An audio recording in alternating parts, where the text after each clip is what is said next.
Hello students, welcome to Mid Benches classes. Hello students. हमने कल science to का जो लेसन है उसमें इवोल्यूशन एविडेंसेस ऑफ इवोल्यूशन के बारे में पढ़ा था। तो जो हमने दो एविडेंस पढ़े थे that was morphologicals and other was anatomical. Now आज हम वेस्टिकल ऑर्गन्स के बारे में पढ़ेंगे। What do you mean by vestigial organ? Vestigial organ actually होता है क्या है, जिसका कोई यूज़ नहीं है। ओके, डीजेनरेटेड और अंडर डेवलप्ड। ओके, या तो वो डीजेनरेट होगा या तो अंडर डेवलप होगा। यूजलेस ऑर्गन, यूजलेस मतलब उसका बॉडी में आपका रहना नहीं रहना कोई उसका फ़र्क नहीं पड़ता। इसको हम क्या बोलते हैं? It is known as a vestigial organ. Again I am telling you, degenerated और under develop useless organs of organisms are called as a vestigial organs. In living organism, sudden development of new tissues or organs for living in changing environment is not possible. Okay, हम जो living organism है sudden development नए tissues का या organs of having living से changing environment ये easily होता नहीं है। Takes a lot of time to change, हमने पीछे पढ़ा। Instead existing organs undergo gradual changes. उसके बदले क्या होता है, जो हमारे बॉडी में एग्जिस्टिंग जो ऑर्गन्स है वो ही चेंज होते रहते हैं। Mostly a specific structure in the body is useful under certain situation. However, same structure under different situation may become useless or even harmful. किसी अदर ऑर्गेनिज्म के बॉडी में वो स्ट्रक्चर वो ऑर्गन यूज़फुल होगा या किसी जैसे और दूसरे ऑर्गेनिज्म के बॉडी में वो चीज़ यूजलेस भी हो सकता है। ठीक है, ई structure begins to degenerate under such situation as per the principle of natural selection. जैसे जो तरीके का एटमॉस्फेयर या अडेप्शन है वहाँ का, उस तरीके से वो वहाँ क्या करता है, वो सिचुएशन के हिसाब से अपने आप को अडेप्ट करता है। It takes thousands of year for a structure to disappear. कोई भी स्ट्रक्चर को डिसअपियर होने के लिए 1000 साल लगते हैं। ऐसा नहीं कि चलो आज ही डिसअपियर एक दिन में हो जाएगा। Such organs are seen in different phases of disappearance in different animal. Such organ, though non-functional in certain organism, it may be functional in other organism. मतलब ये ऑर्गेनिज्म किसी में फंक्शनल होगा, किसी में नॉन फंक्शनल होगा। That is it known as a vestigial in the other. जहाँ functional नहीं है वहाँ क्या हम बोलेंगे उसको? वेस्टिगल। ठीक है। So appendix which is useless to human. हमारे बॉडी में आप जानते हो अपेंडिक्स होता है हमारे इंटेस्टाइन के नीचे, ये जो पार्ट है ये अपेंडिक्स है। ओके, सो ये हमारे बॉडी में कोई काम का नहीं, इट इज़ टोटली यूजलेस। हाँ, but it is useful to fully functional organ in ruminants. Ruminants means कौन? जो गाय है, जो हमेशा चरते रहते हैं, उन सब जानवरों के लिए ये बहुत यूजफुल है। Similarly muscles of ear pinna which are useless to human are useful in monkeys for movement of ear pinna. हमारे कान के, आपके कान के पास, अभी मेरे पास फिगर, ओके, आपके कान के जो एकदम चेहरे को टच करके जो आपके मसल्स होते हैं उसको बोलते हैं हम ईयर पिना। ठीक है, वो हमारे में यूजलेस होता है, हम उसका कोई काम नहीं करते। बट फॉर मंकी वो पियाना बहुत यूज़फुल है क्योंकि वो उनके क्या करता है, मूवमेंट्स करने के लिए ईयर्स के काम आता है। ठीक है, no various vestigial organs like tailbone, coccyx, wisdom teeth. Tailbone आपको पता है आपके बैक में रहता है, नीचे एकदम आपके स्पाइन की एकदम नीचे। ओके, विजडम टीथ जो अक्लदार बोलते हैं, वो भी कोई काम का नहीं है। अगर आपको डॉक्टर ने बोला निकाल लो तो भी निकालोगे, तो भी आप अपनी ज़िंदगी जी सकते हो, उससे कुछ फ़र्क नहीं पड़ता। और ये विजडम टीथ ये आपको पता है, ये आपको 18 के बाद ही आता है। तो उसके पहले तो हम लोग खा पी रहे हैं ना, तो अगर वो है नहीं है उसका कोई ये नहीं है। एंड बॉडी हेयर्स, जो हमारे बॉडी हेयर्स है, are present in body of human being. Now this much is clear. This is tail आपको दिया है, ईयर पैना इधर है आपके पास, यहाँ दिखा है ईयर मसल्स के यहाँ। सो ये सब जो है हमारे बॉडी के क्या है, वेस्टिगल ऑर्गन है, जो हमारे बॉडी में यूजलेस है बट किसी और ऑर्गेनिज्म के बॉडी में वो बहुत यूज़फुल है। अभी आप यहाँ कुछ फिगर्स देख रहे हो, कुछ पिक्चर्स देख रहे हो, ये आपको दिख रहा है ना, स्टोन्स पर इम्प्रिंट है। ये इम्प्रिंट कैसे हुआ है वो भी हम पढ़ेंगे। फॉसिल्स एक्चुअली जो लाखों साल पहले, 1000-2000 पहले जो जानवर मर गए हैं, दब गए हैं, उनके इम्प्रिंट्स हैं, ये रॉक्स पर आ गए हैं। तो इसी को हम लोग बोलते हैं पैलेंटोलॉजिकल एविडेंस। क्या बोलते हैं? Palaeontological evidence. अ क्वेश्चन में arise in your mind that which organism existed millions of years ago. अपने दिमाग में आता है ना कि लाखों साल पहले, मिलियन ईयर्स एगो पहले कौन सा एनिमल, कौन सा ऑर्गेनिज्म एग्जिस्ट करता होगा अर्थ पे? How can we tell this? हमें कैसे मालूम पड़ा कि डायनासोर नाम का भी कोई प्राणी था, कुछ था? कैसे मालूम पड़ा? ऐसे ही मालूम पड़ा जब हमें उनके कंकाल या उनके इम्प्रिंट्स मिले हमें, तब जाके हमने कहा ना कि ऐसे कुछ जानवर हुआ करते थे पहले। Now this secrets has been hidden in the earth. ये सीक्रेट कहाँ हिडन था? अर्थ में।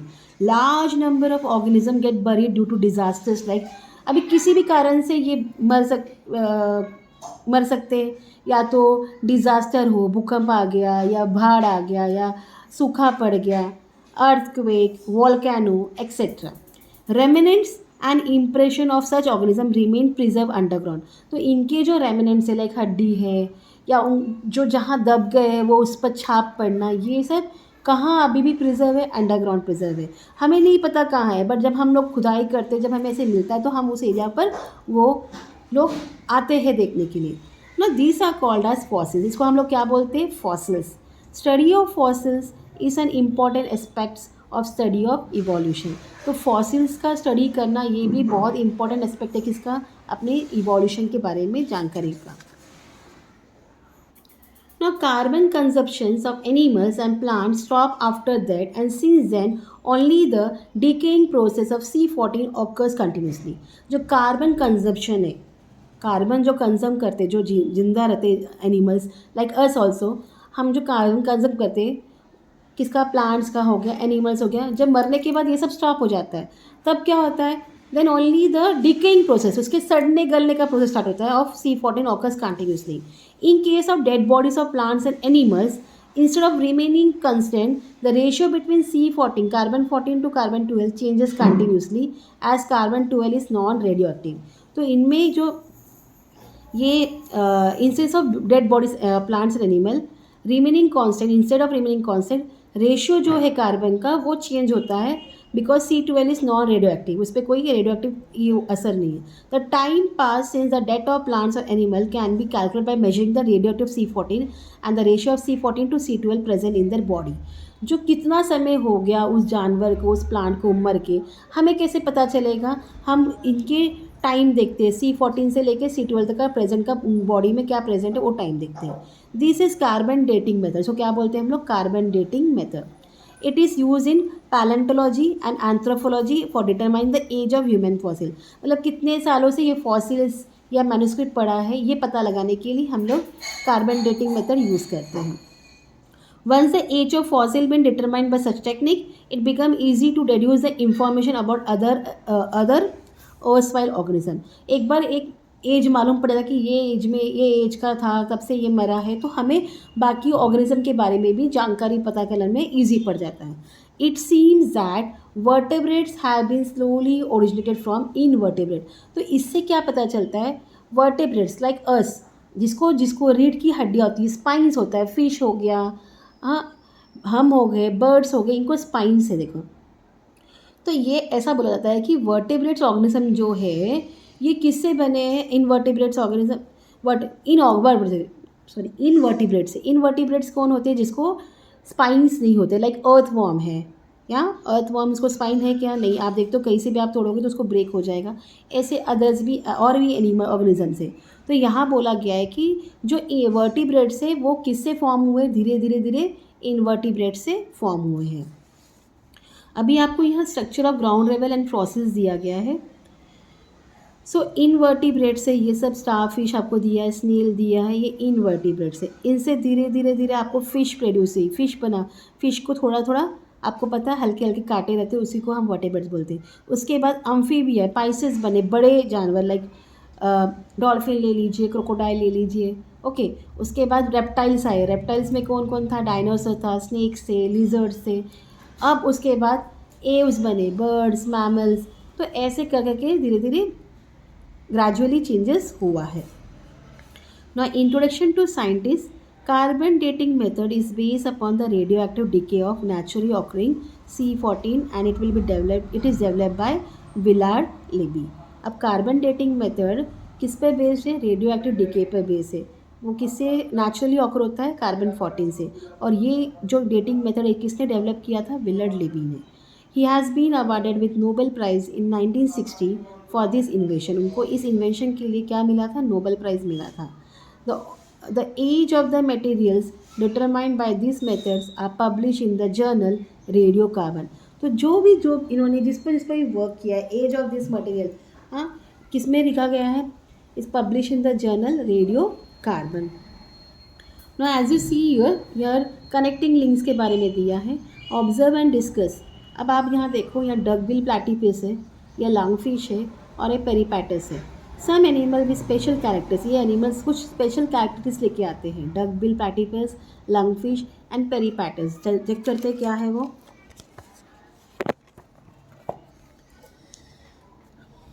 Some plants and animals show some morphological characters by which they can be related to two different groups. अभी ये जो एनिमल्स है हमने देखा, इसमें मॉर्फोलॉजिकल कैरेक्टर्स भी हैं और कुछ और इस वजह से हम क्या बोलते हैं कि ये दो डिफरेंट ग्रुप से आ सकते हैं. इसके लिए हम बोलते हैं कि इसको कनेक्टिंग लिंक, मतलब दो ग्रुप मिलके एक चीज़ बना है, इसको हम बोलते हैं, इसलिए thence they are called as a connecting link. Example in Peripatus, characters like segmented body. Segmented body किस में होता है, अर्थवर्म वगैरह में होता है. Thin cuticles and parapodia like organs are present. Okay, Peripatus आप अगर देखो, ये किसके जैसा आपको दिख रहा है. आप अगर अपने घर में सेंटीपाइड्स वगैरह आते हैं, उसके सेगमेंटेड बॉडी है, थोड़े थोड़े लेग्स है, तो इस जैसा. तो ये दो जानवर का ऐसा बोल रहे हैं कि दो एविडेंसेस मिलके बनते हैं, इसको इसके लिए हम क्या बोलते हैं, connecting links. Okay, similarly this animal show tracheal respiration. Tracheal मतलब ट्रैकिया से रेस्पिरेशन, जैसे हम गले से सांस ले रहे हैं, and open circulatory system similar to arthropods. किसके जैसे, ऑर्थ्रोपॉड कहता है. This indicates that Peripatus is connecting link between Annelida and Arthropoda. इसके बारे में आप पीछे बहुत पढ़ने वाले हो, ये पूरा एक लेसन है हमको. एनिलिडा, ऑर्थ्रोपोडा, ये सब फुल एक लेसन है. ठीक है. सो this indicates that peripatus is connecting link between annelida and arthropoda. Similarly, duck-billed platypus lays egg like reptiles. जो duck-billed platypus है वो क्या करता है, रेप्टाइल जैसे अंडे देता है, but shows relation with mammals. और प्लैटीपस, मैमल्स का मतलब क्या होता है, जो अपने यंग वन को फीड कर सकते हैं, या तो ये एग भी दे रहा है, एग भी दे रही है, प्लस वो अपने यंग वन को फीड कर रही है. मैमल्स क्या करता है उसको, due to presence of mammary glands and hairs. Lungfish perform respiration with lungs irrespective of being fish.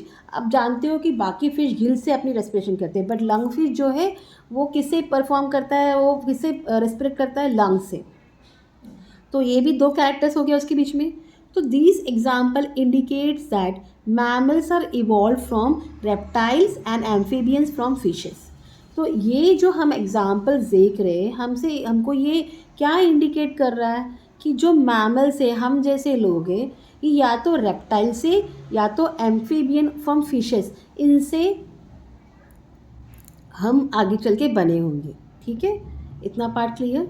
अब ये जो है हम एम्ब्रियोलॉजिकल एविडेंस खत्म करके आज स्टॉप करेंगे, बाकी डार्विन थियरी हम कल करेंगे. लास्ट है एविडेंसेस में, दैट इज़ एम्ब्रियोलॉजिकल एविडेंस. अगर आप फर्स्ट का स्टेज देखो, ये फर्स्ट स्टेज है, this is second stage and this is third stage. Okay, ये ऐसा है. फर्स्ट स्टेज फिश का है, ये फिश का है. देन ये सैलामेंडर है, this is tortoise, this is chicken, this is pig, this is cow, rabbit and this is man. आपको क्या डिफरेंसेस दिख रहा है? मोस्ट ऑफ द टाइम सब सेम. मोस्टली आपको ये जो एम्ब्रियोलॉजिकल ये है आपको सेम नहीं दिख रहा है,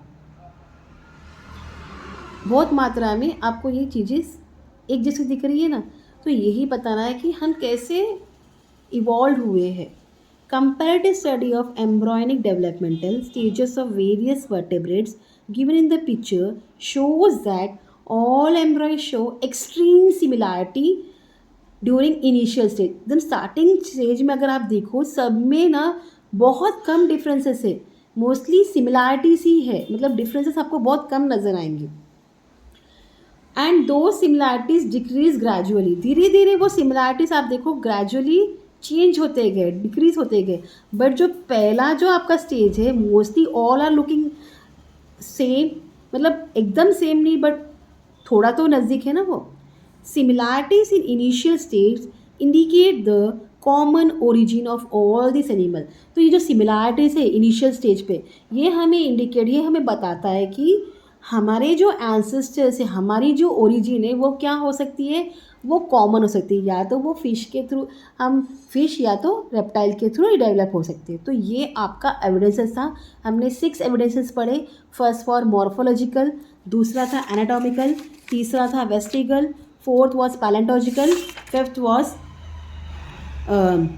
connecting links and last was six was embryological evidences. तो प्लीज़ इसको रिपीट करना, स्टडी करना, तो आपको और इजी अच्छे तरीके से समझ में आएगा।